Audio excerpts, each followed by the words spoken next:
This is a frozen pizza review. We're going to compare two delicious types of pizzas.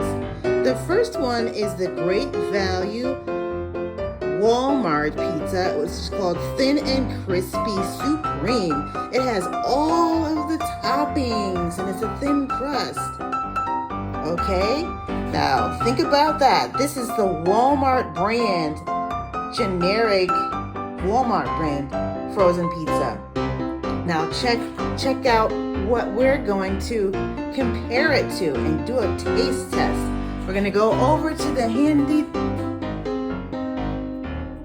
handy refrigerator.